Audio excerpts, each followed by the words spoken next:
Hi friends, നിങ്ങൾക്ക് എല്ലാവർക്കും സുഖമാണല്ലോ അല്ലേ? ഇവിടെ ഭയങ്കര മഴയാണ്. നിങ്ങളുടെ നാട്ടിൽ മഴയുണ്ടോ? ഉച്ചയ്ക്കുള്ള ഊണ് വിശേഷങ്ങളൊന്ന് കാണിക്കാമെന്ന് വിചാരിച്ചു. ഇന്നും പതിവ് പോലെ ചുവന്ന അരിയുടെ ചോറ്,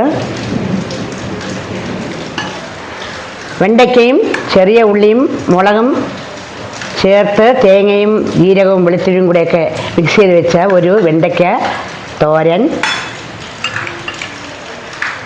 പാവയ്ക്ക മെഴുക്ക് പുരട്ടി, നാടൻ പാവയ്ക്കയാണ്, നാടൻ പാവയ്ക്ക മെഴുക്ക് പുരട്ടി, പിന്നെ നെത്തോലി മീനിൻ്റെ ചാറുണ്ട്, നമ്മുടെ പുരയിടത്തിൽ നിന്ന് കൊണ്ടുവന്ന ഒരു കപ്പ ചെറുതായിട്ട് മുറിച്ച് വേവിച്ചു. ഇന്നത്തെ മത്സ്യം അയല മത്സ്യം തന്നെയാണ്. അയലയും തക്കാളിയും മുരിങ്ങയ്ക്കൊക്കെ ചേർത്ത് വെച്ച് ഒരു ചാറ് രൂപത്തിൽ വെച്ചു, ചാറായിട്ട് വെച്ചു.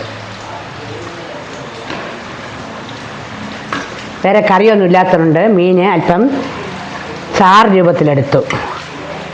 പിന്നെ ഫ്രൂട്ട്സ് ഉണ്ട്. ഇത് മുന്തിരിങ്ങയാണ്, സീതപ്പഴമെന്നും പറയും. ഇത് നമ്മുടെ കൃഷി സ്ഥലത്തുനിന്ന് കൊണ്ടുവന്നതാണ്. അത് പഴുക്കാൻ വെച്ച് പഴുത്തു. ഇത്രയൊക്കെ തന്നെയാണ് ഇന്നത്തെ എൻ്റെ ഉച്ചവിശേഷങ്ങൾ. നിങ്ങൾക്ക് എല്ലാവർക്കും എൻ്റെ വീഡിയോസ് ഇഷ്ടപ്പെട്ടുവെങ്കിൽ നിങ്ങൾ ലൈക്ക് ചെയ്യണം, ഷെയർ ചെയ്യണം, സബ്സ്ക്രൈബ് ചെയ്യാത്തവർ സബ്സ്ക്രൈബ് ചെയ്യണം. എല്ലാവർക്കും ഒരു നല്ല ഒരു ദിവസം ആശംസിച്ചുകൊണ്ട് നന്ദി, നമസ്കാരം.